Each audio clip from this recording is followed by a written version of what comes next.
네, 김영환입니다. 오늘도 같이 말씀 묵상하겠습니다. 어떤 사람은 저를 조심해야 한다고 합니다. 세력을 확장하려고 한다. 이렇게 이야기를 하는데요.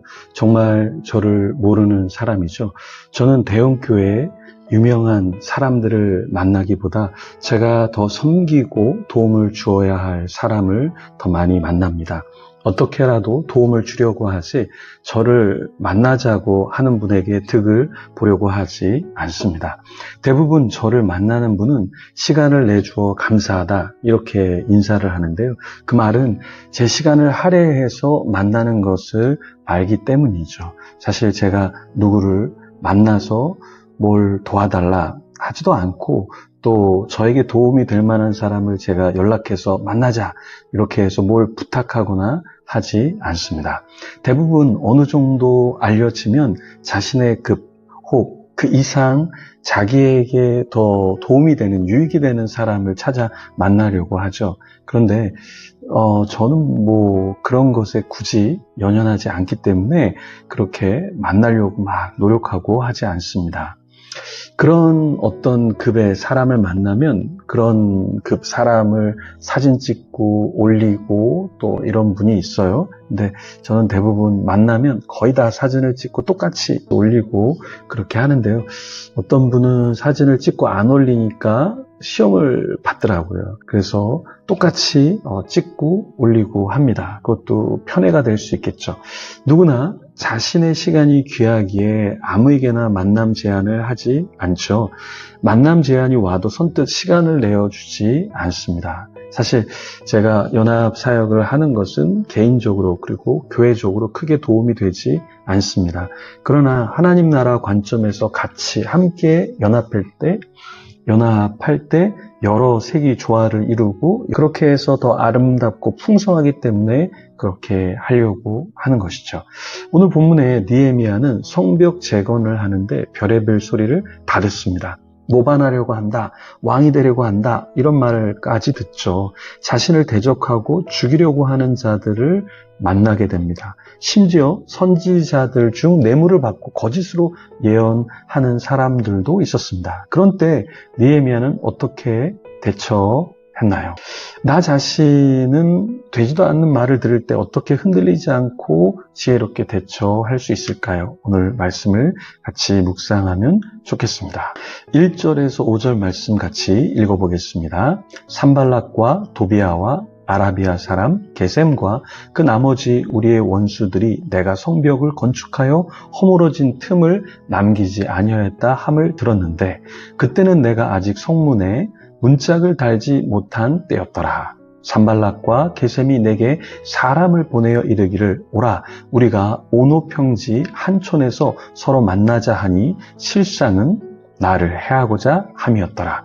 내가 곧 그들에게 사자들을 보내어 이르기를 내가 이제 큰 역사를 하니 내려가지 못하겠노라. 어찌하여 역사를 중지하게 하고 너희에게로 내려가겠느냐 하매 그들이 4번이나 이같이 내게 사람을 보내되 나는 꼭같이 대답하였더니 산발랏이 5번째는 그 종자의 손에 봉하지 않은 편지를 들려 내게 보냈는데 1, 2절 말씀에 보면 산발랏, 도비아, 아라비아 사람, 게셈 그리고 나머지 원수들이 성문에 문짝을 달지 못할 때 오노평지 한촌에서 만나자고 했는데요. 그 이유는 무엇이었죠? 실상은 느헤미야를 해하고자 함이었습니다. 느헤미야는 자신을 죽이려 하는 자들을 어떻게 대처했죠? 3절 말씀에 보면 자신은 이제 큰 역사를 하니 내려가지 못하겠다며 사자들을 대신 보내었습니다. 느헤미야는 너무나 지혜롭게 대처했습니다. 느헤미야를 해하려고 하는 자들은 어떻게 반응했죠? 4절 말씀에 보면 4번이나 사람을 보냈습니다. 참으로 끈질기게 함정에 지속적으로 초대를 했죠. 산발랏은 5번째는 어떻게 했죠? 5절 말씀에 보니까 손에 봉하지 않은 편지를 들려 느헤미야에게 보냈습니다. 이렇게 집요하게 우리 자신을 해하려고 한 자도 있을 수 있습니다. 여러분은 그런 사람을 만나 보셨나요? 저도 인생에서 교회 사역을 하면서 이런 사람을 만나 봤는데요. 우리는 뜻하지 않게 나를 모함하는 사람을 만날 수 있습니다. 이럴 때 우리가 어떻게 잘 대처해야 할까요? 6절과 7절 말씀을 보면 산발랏이 보내온 편지에는 어떤 내용이 있었나요?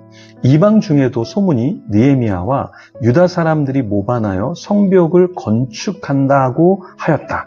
이렇게 이야기하면서 왕이 되려고 하는 거 아니냐? 6절에 이렇게 이야기를 했습니다.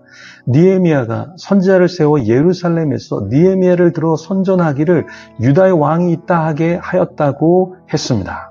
7절 보면 이런 말이 왕에게 들릴지니 만나서 의논하자 이렇게 이야기했어요. 끊임없이 만나자 하고 이야기하면서 무엇인가 계략을 꾸미고 있었죠.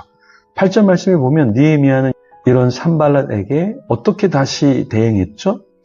그런 말은 산발랏이 지어내 만든 것이라고 했습니다. 느헤미야는 산발랏이 왜 이런 말을 해오는지 알고 있었죠. 그 이유가 무엇이었죠? 산발랏이 느헤미야와 유다 사람들을 두렵게 하고자 하여 말하고 손이 피곤하여 역사를 중지하고 이루지 못하게 하려 함인 줄 알고 있었습니다. 우리가 선한 일을 하려고 할 때 방해자들이 있습니다. 그런 말에 무너져서는 안 됩니다. 때로 이런 비방하는 말을 통해 나 자신이 정말 주님이 원하시는 일을 하려고 하고 있는지 우리는 다시 점검할 필요가 있습니다. 우리가 선을 행할 때 어떤 말을 들었다고 포기하고 내려놓아서는 안 됩니다. 이 말씀을 기억하면 좋겠습니다. 우리가 선을 행하되 낙심하지 말지니 포기하지 아니하면 때가 이름에 거두리라. 갈라디아서 6장 9절 말씀입니다. 저도 교회를 섬길 때 이런저런 오해를 받았습니다. 그렇지만 그때 사역을 포기하지 않고 끝까지 인내하면서 섬길 수 있었던 것은 내가 하지 않은 일, 내가 하지 않은 말, 그것에 대해서 어떤 사람이 이야기하고 안 좋은 소문을 내지만 그것이 정말 거짓이기 때문에 그것에 크게 신경 쓰지 않고 제게 주어진 일을 감당하면서 선한 일을 했었습니다. 지금까지 그렇게 목회를 해오고 있는데요. 여러분도 직장에서 공부하면서 세상에서 또 교회 안에서도 여전히 이상한 말을 들을 수 있지만 이 말씀을 기억해야 됩니다. 우리가 선을 행하되 낙심하지 말지니 포기하지 아니하면 때가 이름에 거두리라. 그래서 이 말씀을 여러분이 붙잡고 선을 행하시고 하나님이 무엇을 위해서 나를 부르셨는가 그 부르심을 잊지 마시고 계속해서 주님 오실 때까지 사람의 말에 흔들리지 아니하고 부르심에 합당한 열매를 맺는 저와 여러분이 되기를 소망합니다. 오늘 말씀 중 받은 도전 혹 은혜는 무엇인가요? 잠시 개인적으로 기도하며 나아가겠습니다.